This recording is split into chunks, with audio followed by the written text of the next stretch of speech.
I am Barrington Brennen, a counseling psychologist and marriage and family therapist with your daily relationship nugget. In addition to being a marriage and family therapist, I'm also a musician, a singer, organist, and pianist, so I cannot help but talk about the subject and the way I'm going to do it right now. Marriage is not a solo. Did you get that? Marriage is not a solo. It is a duet between a man and a woman, singing together around the piano of God's divine accompanying grace. Each spouse produces a distinct tone. A healthy marriage occurs when these two individuals, over time, have learned how to blend sweetly their individual tones to form another unique and special harmonious sound, the marriage harmony. A duet is only made possible because each individual comes to the piano of marriage with the ability to start or stand alone with his or her own sound. You get to be able to sing. Many have agreed to sing the duet of marriage, but they have not been able to form harmony. Although forming the duet of marriage is instant, having occurred on the wedding day, the harmony of marriage, though, is not by default. It does not occur at the altar. It does not occur on the honeymoon. It is not automatic. A harmonious marriage is the result of years of practice, patience, growing, adjusting, and performing. It usually takes between 5 to 10 years for a couple to learn how to blend harmoniously. The dictionary defines harmony as the combination of simultaneously sounded musical notes to produce chords and chorded progressions having a pleasant effect. End of quote. It is similar in marriage. Harmony in marriage is a description of a sweet, pleasing effectiveness brought on by a willingness and openness on the part of both performers. As a little boy, I was fascinated with the music of one of the world's oldest quartets, the King's Heralds. I grew up listening to them, and in particular admiring the deep, rich voice of Jim McClintock. The quartet had a smooth blend and penetrated the coldest hearts.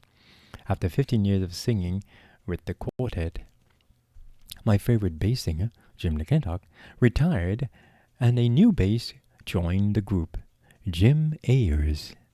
Jim, he really has a rich, deep voice. When he talks, your toes tinkle.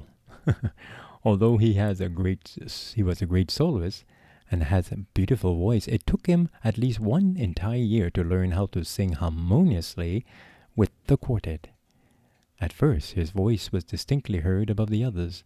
However, when listening to the quartet today, you can hear all four parts clearly, but neither voice is standing out as a sore thumb. They have learned how to blend. So should be marriage. So should be married partners. As stated earlier, many married couples have not learned how to create harmony in marriage. They have agreed to sing together, get married, but never taken the time to create harmony. There's no togetherness or mutuality. They are legally married, but emotionally and spiritually distant. They are no better than cohabiting couples who refuse to cross each other's boundaries. They thought that knowing how to perform sheet music would keep them close. Soon they find out that the music under the sheets, that sex, was not sufficient to create or keep harmony in marriage. But they continue to focus on their own performance needs, that is, and refuse to listen to the conductor's advice as God. Love seeketh not his or her own. 1 Corinthians 13. Okay, thus we have disharmony. Creating harmony calls for intentional, determined effort on the part of each singer. They must set aside systematic time for practice. When alone, they are to do physical exercises to tone the mind and the body and to enhance the breathing techniques and build self-confidence. The duet spends countless hours practicing together, listening intently to the other's tone, making adjustment to volume, power, and quality of voice. The two individuals realize that although individually they can perform well and even very well, perhaps be popular for their singing, yet singing together is vastly different and requires different skills. Are you a harmonious couple? Are you taking the time for each other and the marriage? Are you spending time around the piano of marriage, listening to the heavenly pianist as he works through your imperfections and weaknesses day by day, hour by hour, to bring out the best harmony in your marriage? Have you ever been willing to soften your tone, breathe deeper, and study the music of marriage?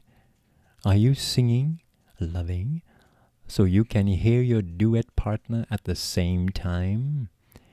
If you are doing these things, then you are on the road to creating harmony in marriage. On the other hand, if you are singing so loudly you cannot hear your partner's voice, you are either a controller, an abuser, stubborn, selfish, or arrogant. So listen. On a scale of 1 to 10, now let me test you. Just join me right now. On a scale of 1 to 10, how do you measure the harmony in your marriage? All right, 1 meaning very poor and 10 meaning excellent. Determine your answer and then think about it and then tell your partner.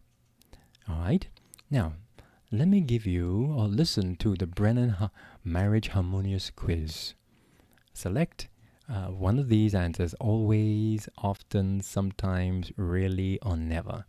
Okay, and I'm going to ask a question, and while you listen, just answer in your mind. Listen, my spouse and I spontaneously reach out to each other's hand when walking together. Always? Never?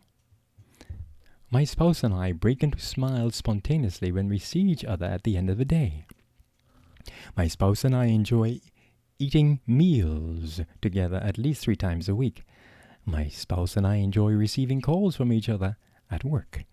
My spouse and I eat lunch together at least once during the work week. My spouse and I enjoy sharing hymnals when singing together in church. My spouse and I enjoy referring to each other by our first or pet name. My spouse and I are considerate of each other's feelings, fears, and joys. My spouse and I are excited to go to bed together at least 3 times a week.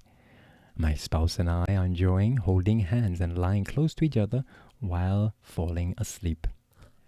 My spouse and I enjoy lingering a while making love. My spouse and I enjoy working together financially and building the family budget. My spouse and I enjoy sitting together in church and other religious or social functions. My spouse and I enjoy embracing each other for at least 20 seconds each day. My spouse and I enjoy talking about each other to our friends and our colleagues. And my spouse and I feel free to share options and ideas and opinions and ideas, even when they are opposing views. Now, how did you answer those questions? If you answered always, then you're really harmonious. You're really a harmonious couple. And I hope you got a good thought from this today. This is your daily relationship nugget. I'm Barrington Brennen, keeping a smile on your heart.